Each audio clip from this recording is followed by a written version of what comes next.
total ownership has to be total ownership. And this is where I think free birth and autonomy conflicts with commodification, because you can't sell somebody their liberation. That just can't happen. It's not possible. Welcome to the Whose Body Is It podcast. I'm your host, Isabella Malvin.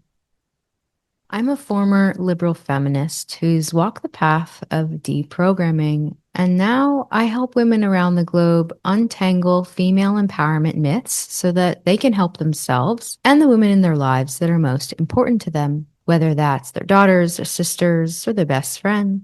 Now, you might be here to learn how to keep your kids out of the trans cult. Maybe you're deciding whether or not to freeze your eggs, or perhaps you want to get pornography out of your relationship. You'll find the answers and guidance you've been looking for, from instant access classes to personalized one-to-one support with yours truly. For more info on the ways I can help you, head to whosebodyisit.com or send me an email at isabella@whosebodyisit.com. You can now support the Whose Body Is It podcast by becoming a paid Substack subscriber. Your financial support helps the Whose Body Is It podcast keep going and growing. It helps me make more regular content for you. And as a paid subscriber, you will get access to bonus content. To support the Whose Body Is It podcast, visit the link in the episode show notes. So without further ado, let's get into this week's story. As we continue to recalibrate in the wake of free birth society, unassisted childbirth dogma, I felt it was really important to invite you to listen to proponents of unassisted childbirth pre-commodification. So who were the women who were free birthing before it was commodified, before there were courses on how to free birth? What were these women doing? How did their communities function? So when I had the opportunity to invite Elizabeth and talk to her off the record, I really felt that her voice and her story is so important in the history of women's liberation and childbirth in the modern age. So Elizabeth is a woman who quietly shaped underground unassisted birth communities, not to build a brand or to make money, but to help women heal their trauma.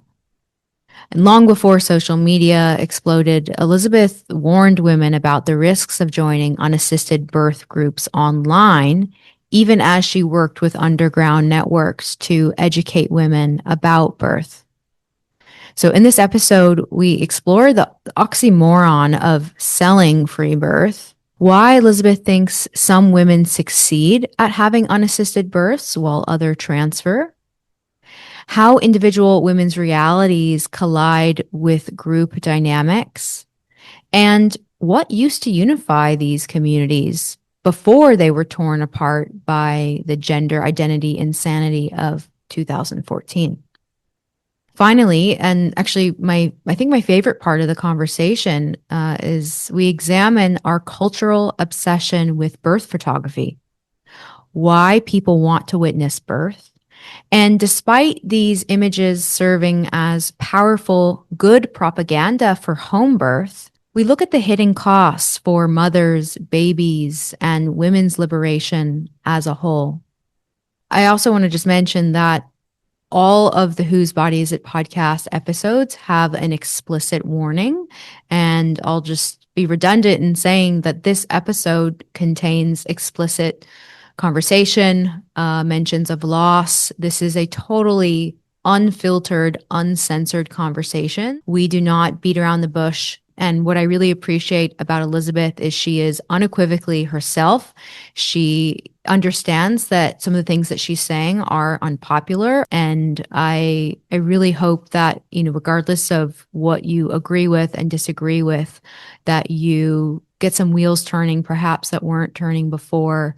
It certainly was my experience in this episode. So as always, would love to hear what you thought, feedback in the comment section. Always appreciate you reaching out via email and over Instagram DM. And then, of course, you sharing this episode is really important if you believe in women's sovereignty in regards to unassisted birth.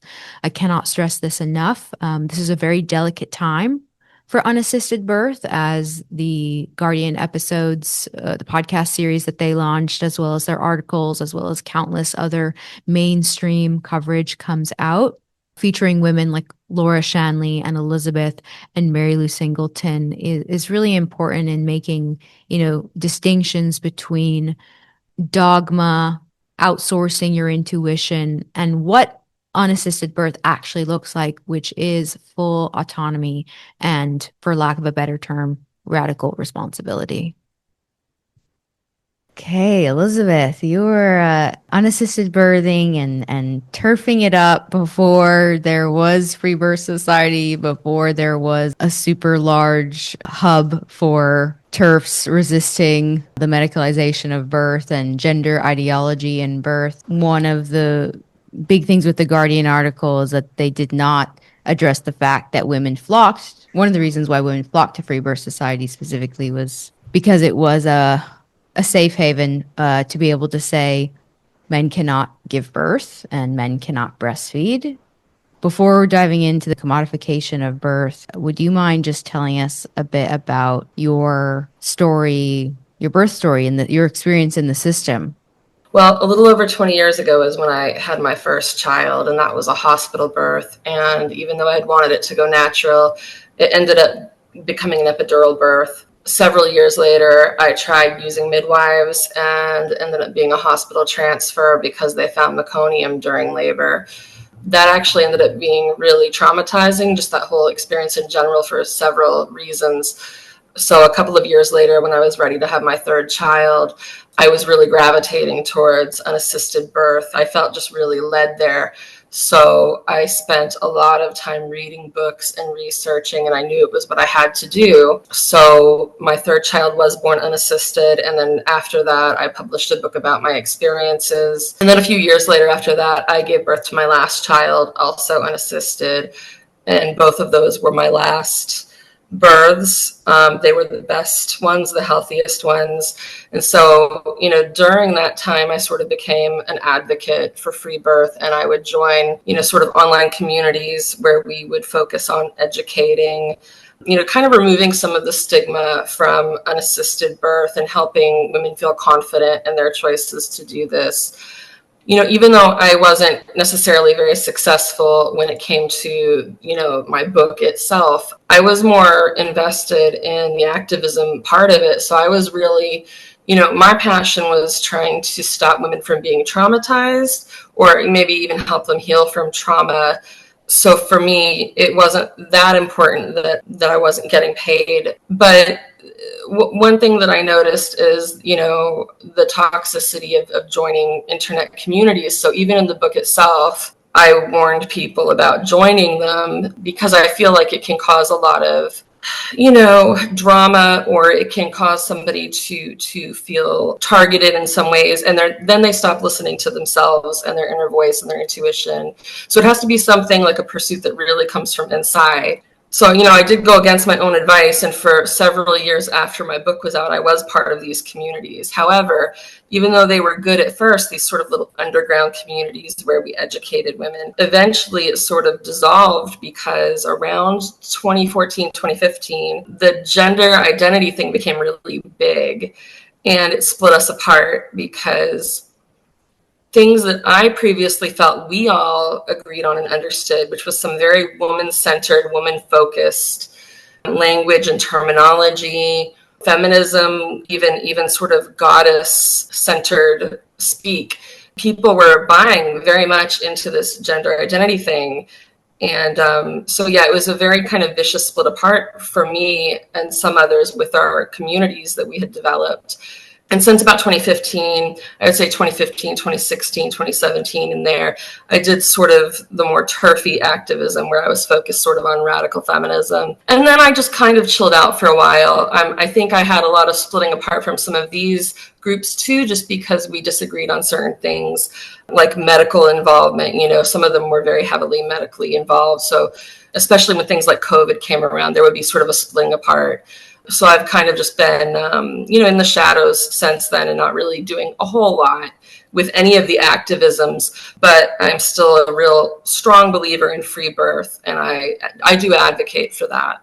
So you published your book in 2011 and Mm-hmm. you had small groups. You were working with women in groups and facilitating groups around planning unassisted births and talking about unassisted birth. What was the culture like of those groups? What were the common themes in the group other than women? The main archetype, I think, of the woman seeking unassisted birth as a redemptive birth, reclamation birth of, surviving the trauma of the industrial birth. Yeah, can you tell me a little bit like the culture of those groups? Yeah, a lot of the women in there, the common thread was trying to do something instinctive that they felt was violated by assistants, whether it was a midwife or a doctor, but a lot of rebellion spirit. So there were a lot of people in there that just simply didn't like being told what to do, didn't want to, take orders. And there were different sort of political leanings. So you'd have more conservative Christian women who might have been doing it for spiritual reasons or maybe reasons of privacy because they didn't go well with I don't know the medical model in terms of some of their religious beliefs, but then more liberal people who ended up being the more gender ideology people, and they were very pro feminism and very pro human rights, and so this was very much a battle for women in their eyes. Now, some of these people, they weren't totally anti-medical, and they would even do things to themselves that were kind of medical if they saw fit. For them, it was more about rebellion against being told what to do, and it wasn't always raging against a system. But for me, it was raging against a system, and that's what sort of united me with everybody sort of all over the spectrum. I did notice little things, little pockets, like some people who stayed home to birth, they had larger families, may or may not have been conservative, were homeschoolers. And I just got this inkling that some of them like to fly under the radar because they might have been from abusive homes and they didn't want Mm. medical staff witnessing something that, maybe they didn't want CPS called them or they didn't want anything, to happen to their families. So, there was that, but it was sort of, interwoven and laced in, and it wasn't the main theme. And that's just something you discover through talking to people. So it wasn't like a highlight, it was something you kind of reflect on later. But yeah, just trying to do things our own way and not be told what to do was what we all shared. And then what did you see in terms of like outcomes? Not, I don't mean like a loss necessarily. I mean, like in the process of childbirth ed with the standard hospital birth or licensed midwife home birth or birthing center birth, there's a the process of, at least if you're coming from a holistic perspective, there's the psychological process of the undoing, the deprogramming, the unlearning. What was that like in the unassisted groups? I can imagine what they were because I've been in those spaces and held village prenatals for those women, but this was after the commodification of free birth and the so much different information circulating online about free birth. So I'm wondering, yeah, what were the kinds of conversations around relationship and legality and first aid or like contingency plans? Can you speak to those things? Yeah, so a lot of us were pretty radical. And, I would say that a lot of people would have considered us extreme in that there were people there that were willing to risk it all. There were people there that, it was this or nothing. There were the kind of people that would not have transferred to the hospital. And in a lot of ways, I admired and supported that. But like my focus was really to prevent anything from happening in the first place and to get women so comfortable with, the variations that can happen that they felt like they could handle it, or they at least wouldn't panic, because we all know that when you fear and panic, it can cause this cascade of just events to unravel and it can make things worse. So to keep people calm and cool so that they could at least handle it to their best ability on their own.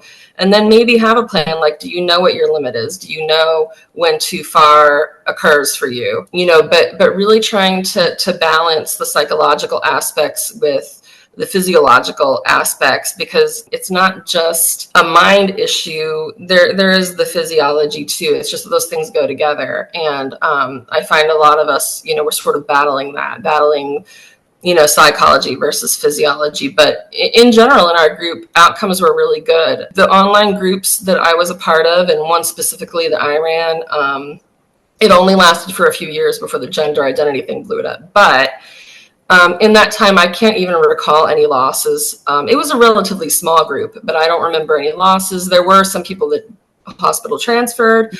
That was up to them. But the promotion, the vibe in the group, the culture in the group was very much one of,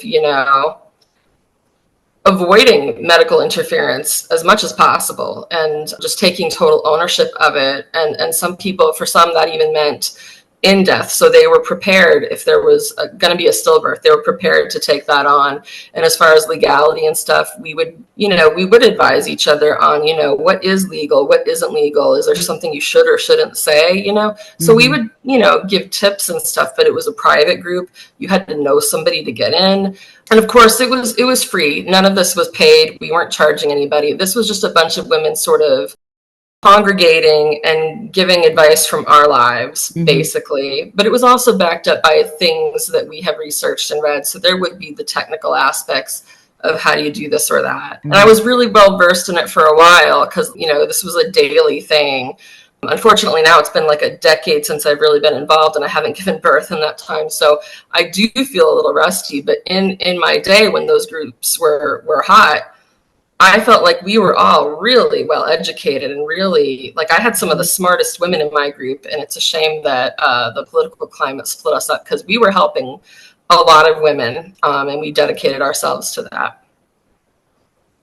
Yeah, it sounds like there was space in the group for practical applications at home, right? Not like pro medical intervention, but hey, these are the things you can try at home and do at home. Like, I love how Mary Lou talks about like some first aid things specifically are like birthrights, like what to do when this happens, what to do when that happens, just women's wisdom around birth. So like there was a lot of practical advice. And because it sounds like because the groups, like it wasn't on this massive scale. So it wasn't commodified. So there weren't like, oh, well, how will this be perceived as, how will this be misconstrued as medical advice without a license? Like it doesn't sound like that. Those concerns were at the forefront of the group, which is what kept it super authentic.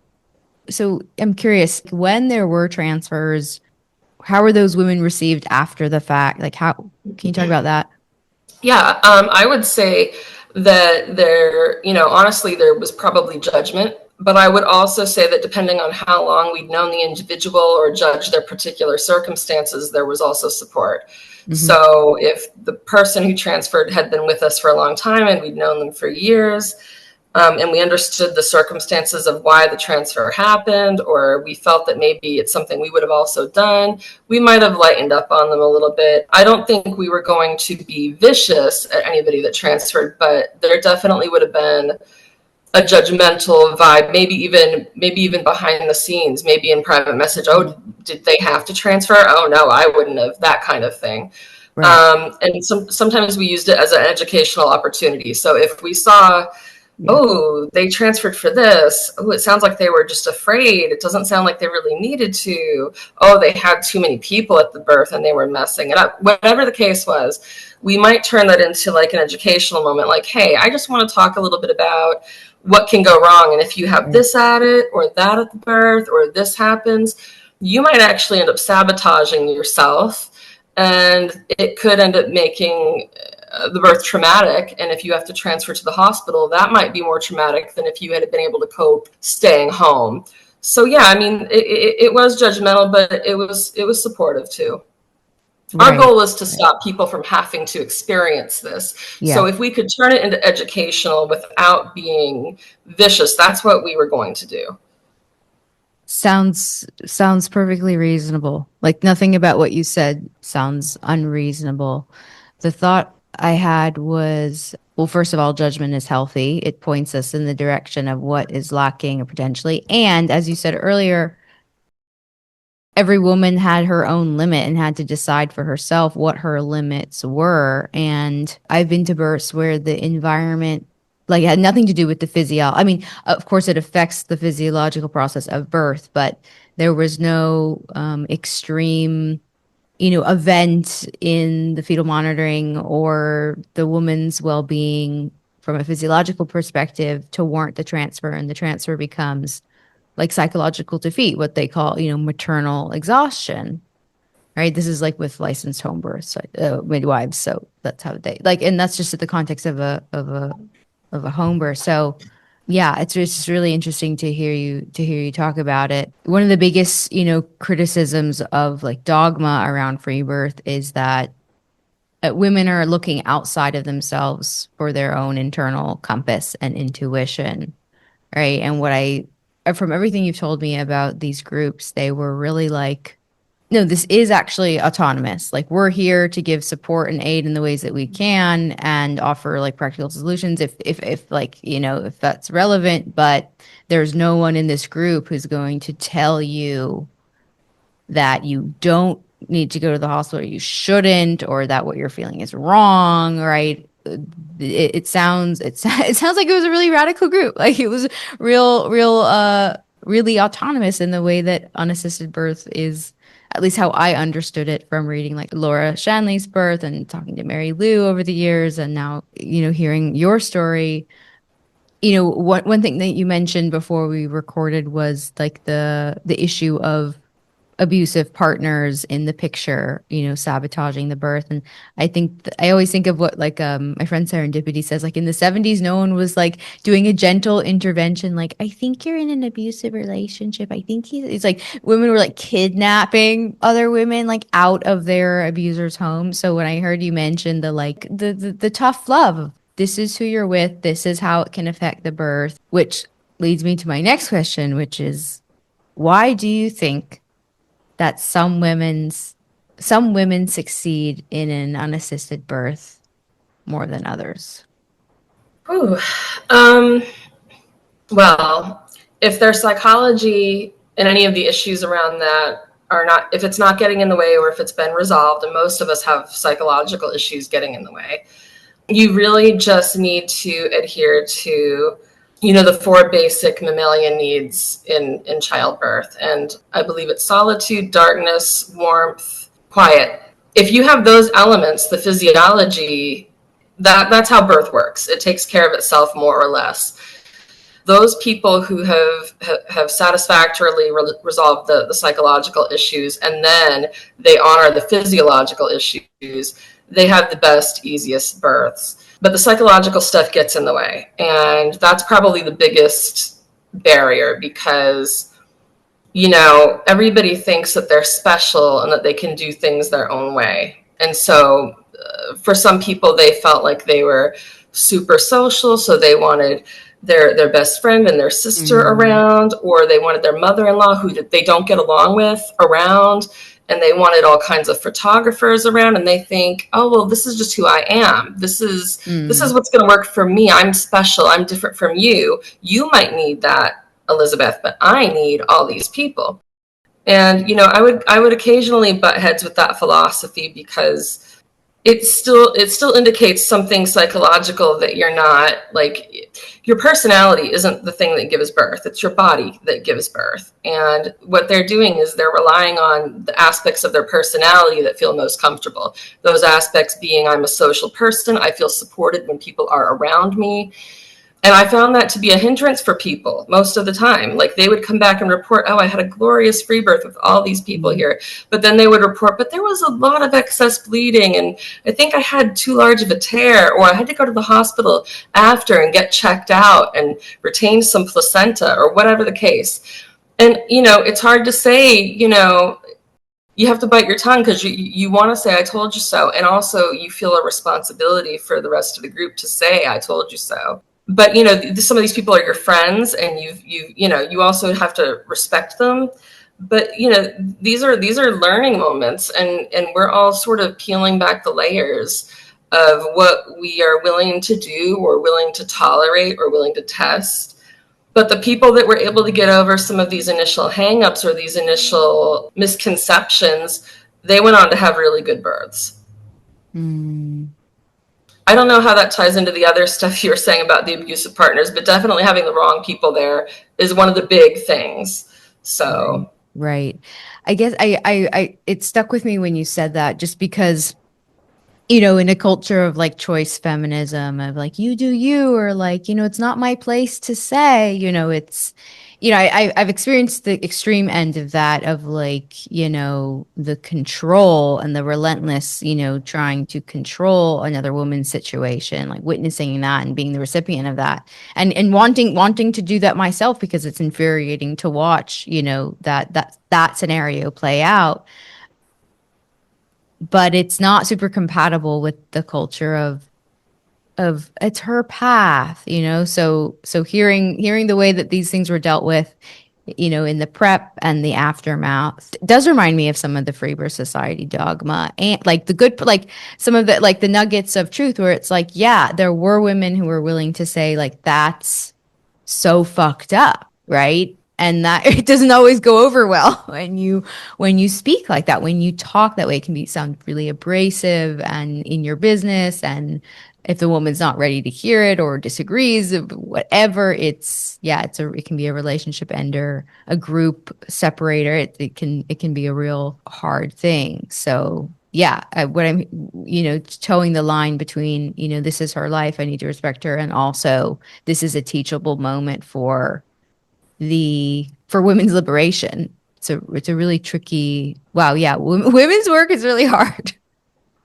well, you know, I think there's a difference too in different, like, I guess, models of education, for lack of a better phrase, because the groups that we were forming were things that sort of organically happened, where like-minded women came together, made private groups. Some of them have read my book. Some of them were even fans, which I thought was crazy because I didn't know I had any. But then on the other end, like if you were to say join something that is for pay, if you were to join something where Mm, you're expected to pay a membership fee or pay for courses or whatever, I think there's a different climate to that. You know, there's sort of a trust that happened on the one hand with what I had developed, right. and people knew me and they understood if I was going to be too tough. They understood what I believed in, so they knew what they were getting into with that. But then on the other hand, it's like, what do you do when you're paying? You've got to sort of respect the chain of authority, or feel cheated out of whatever you paid, or so I mean the dynamic is different. There's like a Hmm. power difference, I think, in that. So Yeah, right. Or there, you know, I don't know how the group function, but generally, you know, communities have consensus, and there's a group. You know, I guess it could be one person, but yeah, without the money and without the, who can feel gypped if they don't get the birth that they want. Yeah, yeah. Wow. And you know, it is just, free birth is just generally anti commodification. So when you're starting to need to buy things to make it happen or feel more secure in the process, it gets complicated. And we're not talking like towels and a cord clamp, if you even want to buy one, but like, you know, like a, a course to teach you how to do it without, yeah, especially without the community. And I think of the online courses. I think about like the wisdom in the village prenatal, or just like the circles in general. When you have the same women coming to your spaces weekly or monthly, you notice when someone's not there. You notice when someone comes distressed. You notice when someone comes with dirty feet or doesn't bring their potluck item. You know, like you're getting a full picture of the woman, of the community member, of the person, but there is no one size fits all program for carrying out. an unassisted or like there isn't, I mean, I guess there are first aid manuals and things you can check off and it is possible, but like I'm just trying to think like a woman who wants to have an unassisted birth now, like where would you recommend she starts other than like let's say she's already arrived to the like no, this is my calling, this is what I'm going to do. She hasn't been influenced necessarily even by the internet, but she wants to read and she wants to connect. Like where would you tell her to go now, like 2026? Yeah, that's hard. Connection is hard. Connection is really, really hard because everybody's got problems. And once you form a community, unfortunately, they don't seem to last, and they can influence you. It's just good to feel support because I know that it doesn't feel good to feel alone when you're making this choice. You also feel misunderstood. Sometimes you feel like no one agrees with you. So it's good to have other people that echo what you're saying or what your plan is. But as far as, trying to do it, just trying to get into it and do it. For me, when I started, I was very much alone and I just read and read. I got a whole bunch of books. I had been reading also some stuff online because people had posted, some articles and even stats and stuff like that. But like to paraphrase one of the authors that I recommend, Dr. Michel Audant, he says something along the lines of, the best thing a pregnant woman can do is something kind of poetic, like relax and look at the moon or something. But the gist of it is supposed to be not to dig too deep and talk and read and all of that, because his whole emphasis is on getting in touch with herself and her baby and her instinct. And he was an obstetrician and he popularized water birth, and this is what he's saying. And I think there's some truth to that. But I mean, for a lot of us, again, who are sort of deprogramming from the psychological aspects, if we go into it without getting rid of those fears, we're not going to make it. So I would say, ideally, in a perfect scenario, before you're even pregnant, there's a bunch of books that you should have under your belt to have read, because if you can somehow believe that this is right for you and know that it's right for you and not be afraid, you'd be ready to take his advice. You'd be ready to just relax and enjoy your pregnancy and not listen to the outside noise and just do your thing. Because a peaceful pregnancy and a peaceful birth are the ones that are undisturbed. And that means undisturbed from prodding or from fear. And there's a lot of fear messaging coming from everywhere. But I mean, in order to successfully do that, you have to eliminate the fears that are already inside of you. So you have to know, when does this event or that event in birth occur? How do I prevent that? If it happened to me, how would I deal with it? Mm-hmm. So, I mean, if you could manage to get that out of the way before you're pregnant, you're going to have a really easy pregnancy and birth, ideally. Like, I mean, if you're a healthy individual and there's no other underlying problems, you're going to have a good time. Some women claim they can have painless births, and I really think that's very cool too.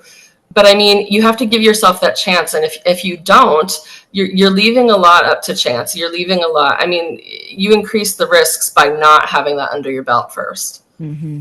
Mm-hmm. What do you think about like the lost moms who I don't like the term lost mom. What do you think about the women like who were so into the FBS dogma, they had their babies at home, they ignored their instincts or weren't actually prepared for the death being a possible outcome, did the psychological prep, would say that they claimed radical responsibility and then, had stillbirths who just think now unassisted birth is like a terrible, terrible idea. What are your thoughts on?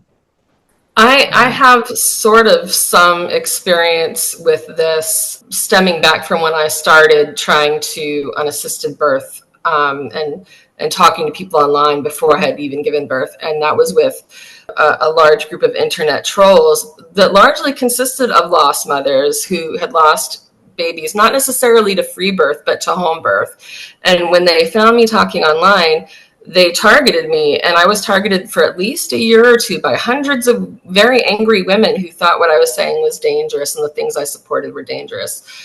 So I already understand sort of the mentality of the woman who's lost the most precious thing and then would like to blame the method of birth. And, in the past, I've had sympathy, but also very bitter feelings about that because, the toll it takes on these women, it can turn them into some of the worst versions of themselves sometimes. And I'm not saying that happened with Free Birth Society, because honestly, I don't have much knowledge or experience on that, and I don't know much about any of the moms that might have lost babies from that experience. But I'm going to say something that's going to piss people off.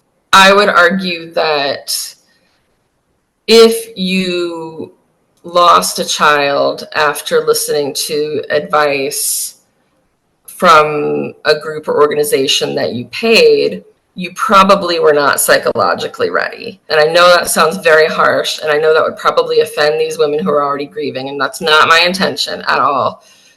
It's just that total ownership has to be total ownership. And this is where I think free birth and autonomy conflicts with commodification, because you can't sell somebody their liberation. That just can't happen. It's not possible.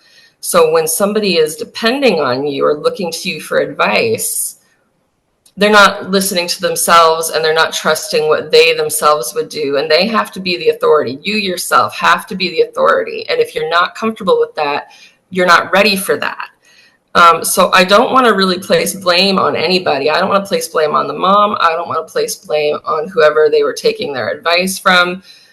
It's just a shit show all around. I just think that it's just a series of wrong choices and hard lessons. And I really feel for them. I really, truly do, because you never know, like, what an individual's path leads them to the choices that they made. And it's easy to look at these people and say, hey, in any other circumstance, that could have been me. Maybe that's what would have happened to me. So nothing but sympathy, but it's not what I advocate. It's not what I think is the right thing. And I always stress caution. And in fact, when I had my group, that when it was more popular and we were active, I would get upset when women would try to talk to each other like mid labor. I would be like, this is going to mess things up. Don't try to ask one another for advice. Do not get online and message me or message her and ask, what should I do? I've been in labor for over a day. Oh, is this normal? Like, don't do that. Like, if you're feeling that way, maybe this wasn't, you've got to find a way to either calm down or you weren't prepared. I don't know what. And it's really scary, because at a certain point in labor, it's like you're at this point of no return.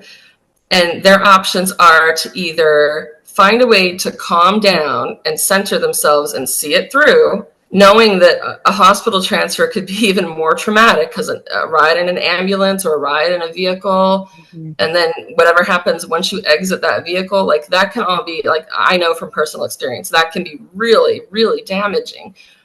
Or know that, hey, if I continue on my path at home, I don't know if I can handle this. Maybe it's worth the risk of the medical trauma or the fear that I'm inducing by taking this car ride, to let the doctors take over now. Like, and that's that assessment, that risk assessment, that's not something you want to do right in the middle of hard labor. You need to already know what you're going to do. Right. It's a hard choice. It's too difficult to make. And you're going to put yourself and the baby in distress. That's when the body tenses up. You're depriving the uterus and the baby of oxygen. It's a terrible situation to be in. So ideally, know how it's going to, know what you're going to do beforehand if you can,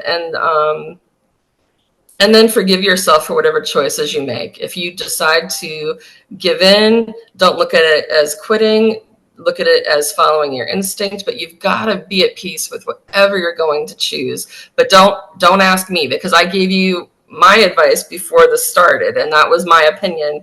Now it's up to you. You have to take over. Yeah.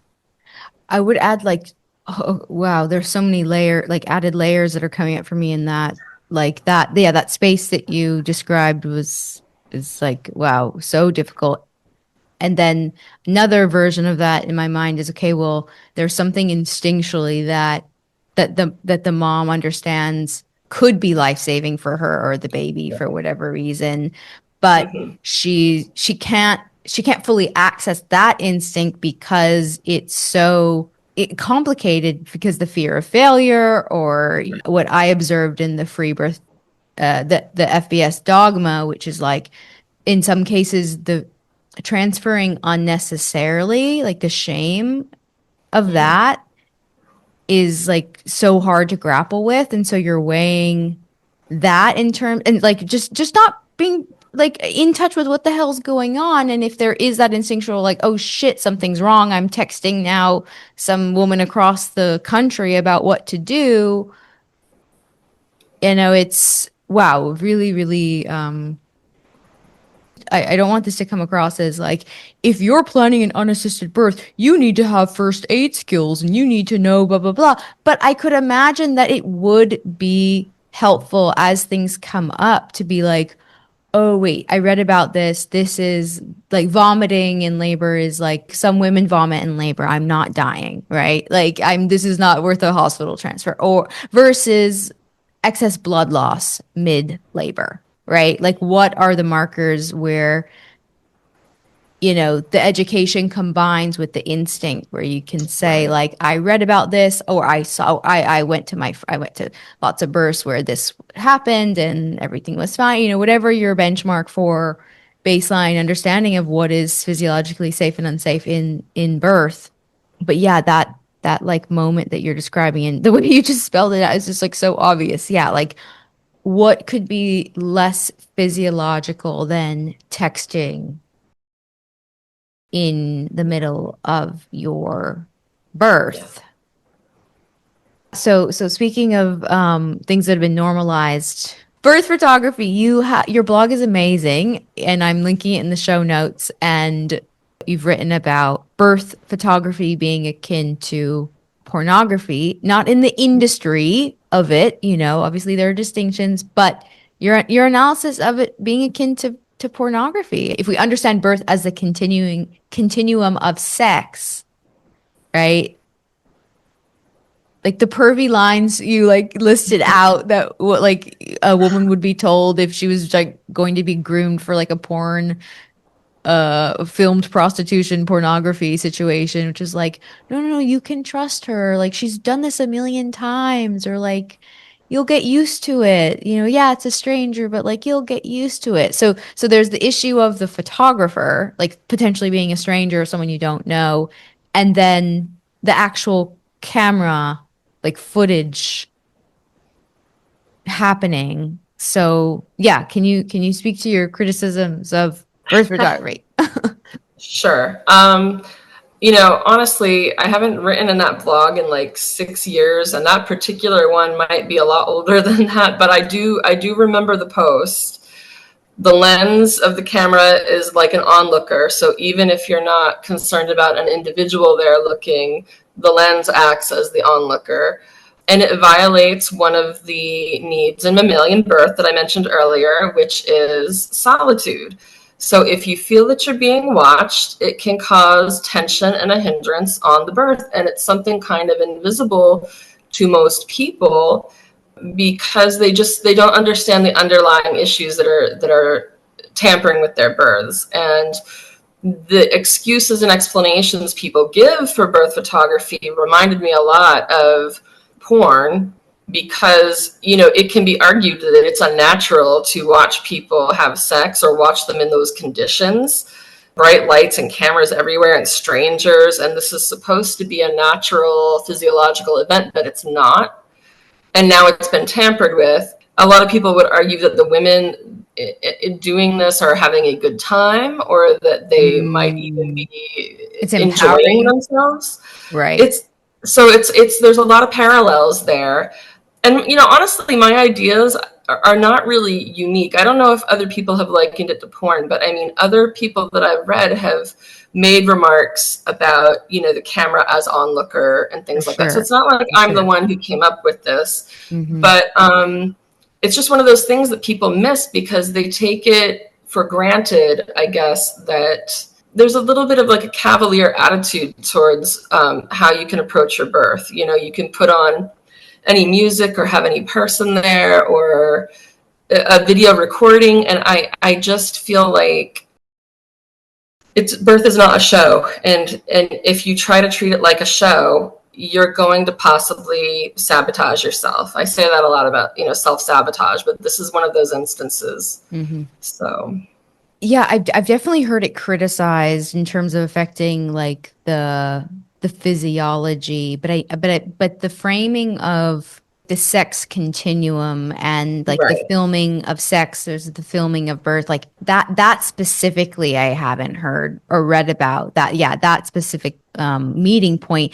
But also most people who are talking about birth, industrial birth, are not speaking from a radical feminist analysis like you or Mary Lou. You know, like that's not the standard, like Grantley Dick Reed or Michelle O'Donnell. Like they're not talking about the porn industry or like even surrogacy. Like they're not connecting those dots necessarily. And also like those, they're written in a different time also. I think what you said, like it is so cavalier, it's so normalized. And it's really difficult because we all want to see. Like it is a normal point of curiosity. And obviously, it can be perversion. At the first birth I attended, which was a hospital birth, I had the overwhelming feeling of like, oh my God, like everyone just wants like a piece of this, including me. Like it's very much in doula culture, which is like, I get to be, or I get to feel like I'm a part of this very intense, what should be very private experience. And there's this weird deference of like, well, she's the doula, like she knows what's supposed to go on, and there's the doctor, and they know what's supposed to happen and go on. But there's like huge ego issues in the the doula community, and I do think it comes from a place of like, I am seeing something that I really shouldn't be seeing.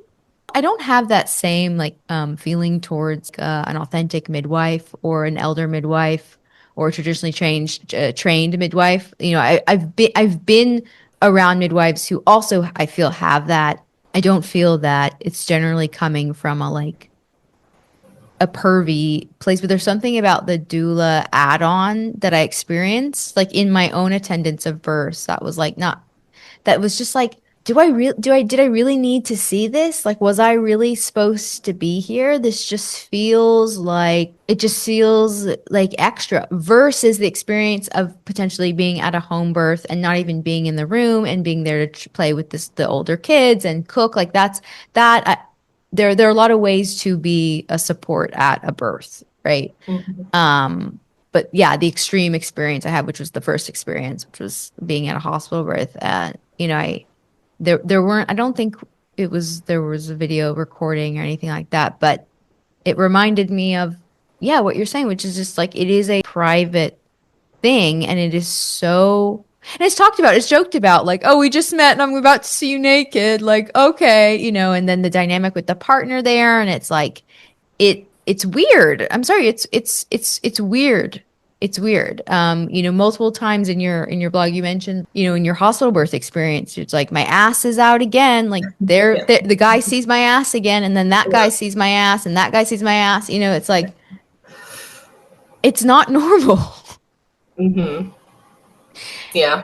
And of course, there are situations where we're under medical support and in emergency situations where it cannot be avoided, where, God forbid, someone is unconscious and they're, whatever. Like, of course, there are scenarios where it is unavoidable, but the normalization and the cavalier attitude of like, well, another thing comes to mind, like the waxing to prepare for Right. the show. Birth is Right. not a show, which was your point. Birth is not a show. Mm-hmm. So I think we need to revisit. Like I want to, we got to get your birth photography, the elephant in the room blog post recirculating because I think it's a helpful reminder. The women that I talk to about this regularly are going to read it and be like, oh yeah, okay. She just defined like what we all know is like off, but we're doing it anyway, or we're like, because who doesn't love a gorgeous photo of a woman like ecstatic with her slippery, bloody, not meconium, vernixed baby, or maybe meconium too. Who doesn't love to see that ecstasy, captured in a moment. So it's, yeah. Well, yeah, I mean, and the way that, we all sort of fawn over it, I've seen it a lot, especially back when I was more active in the birth communities, like online. Birth photography was huge, and sharing videos was huge. And, people do want to see that and do want to feel like they're a part of it. And, it's going to be sensational to say this, but it's sort of like, I don't have a better way of saying this. It's sort of like porn for women. Like the women that are getting ready to have their babies and love babies, and even midwives and doulas, they're all circulating these pictures of these newborn babies and the mother who's just given birth. And it's like it's they become real fans of this content, and I do understand the desire to see these things. I get it, because you're seeing something amazing and miraculous, and you say what a hero she is, or what a strong warrior she is, or whatever. I mean, that's all fine and good, but have we considered the impact of being there on her and on the baby? And in what sick way have we just written it off as, well, she's fine. She's clearly fine. Her and the baby are alive and they're healthy. And that's just like everything that gets written off in the hospital of, they're fine, they survived, they're alive. And that's not, to me, the goal. The goal isn't to just be alive. The goal is to come out of it as healthy as you possibly can. And if you've admitted all these people into your space, you have no idea if you would have been better off without them. You can say that you're just fine, but you really don't know if it could have been less painful or more peaceful or less damaging to you or the baby if you had simply just omitted this aspect of the birth and letting people into it. And I think it's like just the sort of natural birth way of doing some of the violations that are done to you in the hospital. This one's just championed because it can be good propaganda for natural birth. So we all, get behind it and support it and cheer it on. But we don't have to be cheerleaders for what we know already works. And you don't need a photography image to show people that it works. It's just, I think we're curious, and beyond the curiosity, we need to give people their space and their privacy. So yeah, if it's part of the sexual continuum, like sex is and orgasm is and pregnancy is, and those, you shouldn't be invited to the conception. And so maybe you shouldn't be invited to the birth either. I mean, your body relies on a lot of the same feelings of safety and hormonal exchange and chemical exchange in all of those moments. It's a lot of the same vibe and energy in all of that. And so, we shouldn't treat birth like some kind of spectator sport. We need to honor the union of what's happening at conception and then the entrance of life that the baby experiences. And if you complicate it too much with all this extra accessorizing, I mean, how would you even know, like, if you don't try, like, if undisturbed birth is actually best? And I think undisturbed might be a good way of putting it, because unassisted just means you don't have an attendant there. And free birth, well, it just means, I guess, that you're free to do what you want without anybody there bossing you around.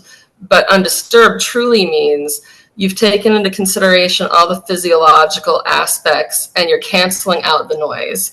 And to me, that's the really crucial thing that we're looking for to have a healthy, unassisted birth.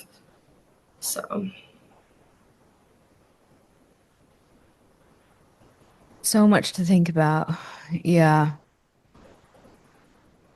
With the birth photography, I think it makes me think of all the yoga accounts that are like supposedly like yoga influencer accounts, but they're obviously they have millions of followers because they're in thongs and like in contorted positions, like, and we want to pretend that it's because they're good at yoga, which they also are, very talented yogis, but like, let's be honest. And I think, yeah, the point that you mentioned of like, we it's permissible. We let it be what it is because we like what it's promoting. Like you said, the propaganda of natural birth. So we've like let it kind of slide as a holistic birth, natural birth, whatever community, online community. But I agree, I really agree. I really agree with you. You made a distinction with like the afterbirth photos.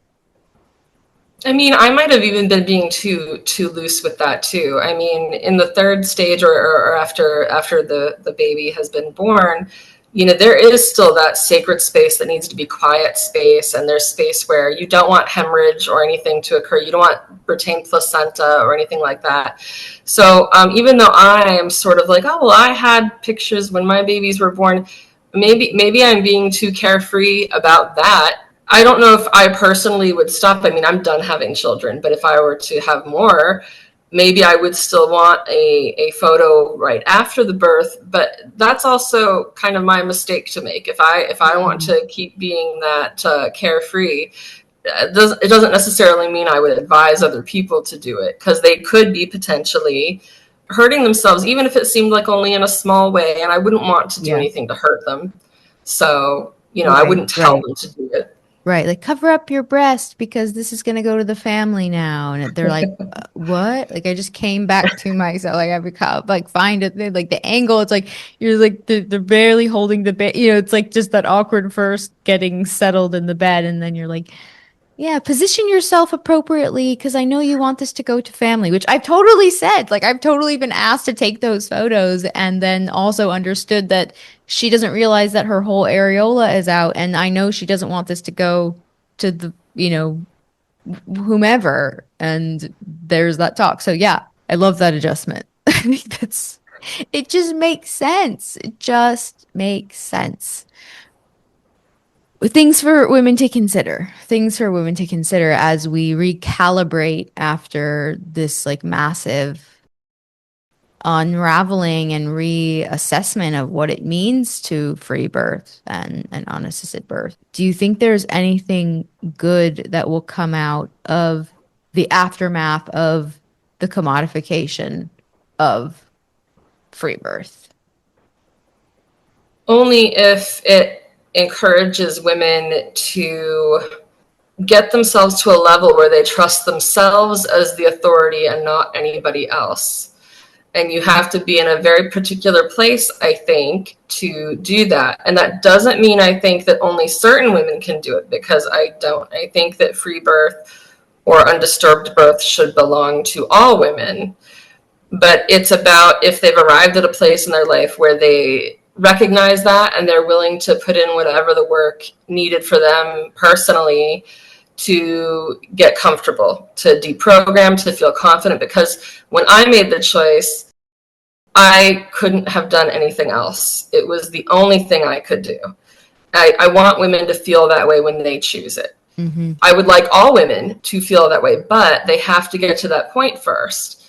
And we can't just rush them into it. So I would just hope that rather than demonizing free birth, which I fear it will, what happens is that women that suspect this is for them, they put all the faith and trust and responsibility on themselves instead of another person or entity or anything else. That's the only way that we're going to get free. This is a liberation thing. That's the only way that we're going to stop the trauma that happens to us in this. Because I don't think it was supposed to be this traumatic. I don't think that birth was supposed to feel so bad and come with these lifetime repercussions.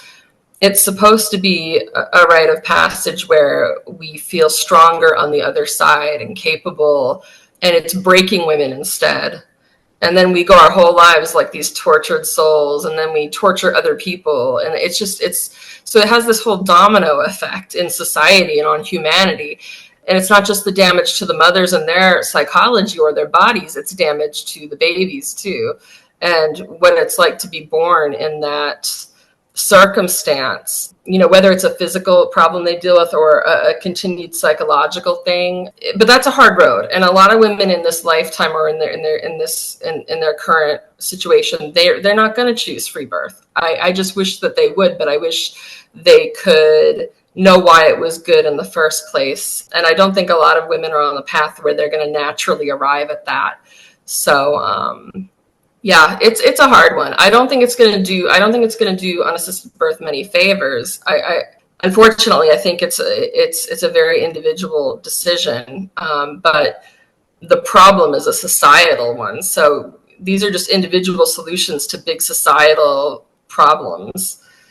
You can't go into a hospital and tell all the women there to free birth and to give them all of your reasons why. They're not ready to hear that. So articles that go around and share the damages that might be occurring, you're going to take people that were already fearful and then sort of affirm to them, oh, I was right, those people are crazy, which is something I used to think too back when I was young. You know, when I was in my early 20s, this never would have seemed like a good thing to do. I would never have thought I would be doing it. I would have thought it was crazy, but it just took life experiences to push me in that direction. It's, you know, and it's like a lot of other medical things. It's like, you know, like COVID or vaccine injury or any other controversial topics. If people hear that others are dying, whether it's right or wrong or true or misleading, whatever the case, it's just going to be a sort of confirmation bias of, oh, I was right, I'm going to stick with this medical model, I'm going to do what I'm told. And then they'll miss the chance on something greater that actually could have been good for them, because we're all relying on sort of our prejudices that were programmed into us, just like I had in the beginning.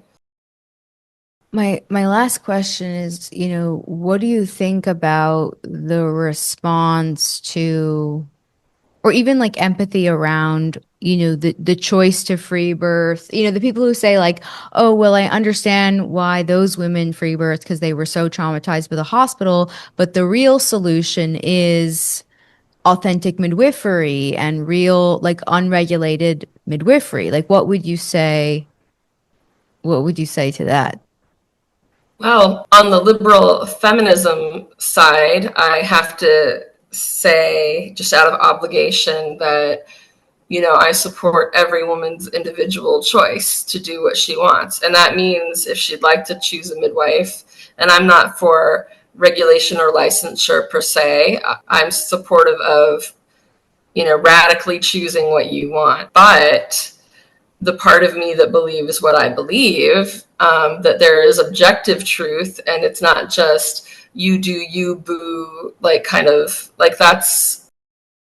I don't agree with most people on birth. Most people find me to be too extreme. So I don't think that free birth is only for a select few, and the real answer is, you know, a midwife, or maybe some people say the happy medium is like a birth center because it's not quite a hospital. Ever since I've come to this conclusion about unassisted birth, I am really strongly in favor of it. I wouldn't necessarily say it's dogmatic, but it's a strong philosophy I adhere to that I think is fact based, but it's facts that we don't commonly, you know, share or express. This is why having little groups like what I used to be a part of was so important, because believing in this is kind of rare. Most people don't accept what I'm saying. Even in the group I was in, there were people that didn't accept what I was saying, that I truly believed that free birth was the best healthy way if you can get the woman prepared to do so. You and I, when we talked before, I mentioned to you that people used to call me the UC evangelist because they felt that I was just preaching the good word of, you know, UC is the only savior, whatever. And that's kind of true. I mean, that's pretty much my outlook on birth and on life. And the difference is that I accept that not everyone's there yet, and that it's going to take a lot to get people there. And it's a kind of work that not everybody wants to do. And so I can't make them. And therefore, if you want to go with an authentic midwife at home, that's your call. And I don't support any criminalization of any of that. I worry for women. You know, I have so much empathy and sympathy. I don't want to see them get hurt. So when I hear that, I'm like, ooh, you know, I hope it goes okay. I know it might not, and it hurts that way for me personally. But I mean, we have a lot of work to do as women, as individual women. I mean, as a whole in society, it would take a lot of re-education to make women in general comfortable with free birth. Like that would take a lot of work, but it ends up in the end being an individual job. So just as you can't necessarily go to some guru and ask them to guide you through it if you're trying to do it autonomously or by yourself, you know, it's the same. Like you won't be able to depend on society to give you that right messaging either, because they're not going to tell you this is the right thing to do. They don't believe it. There's a status quo medical model that is hurting women, but you're supposed to follow if you believe in safety, and it's supposed to be the responsible thing to do.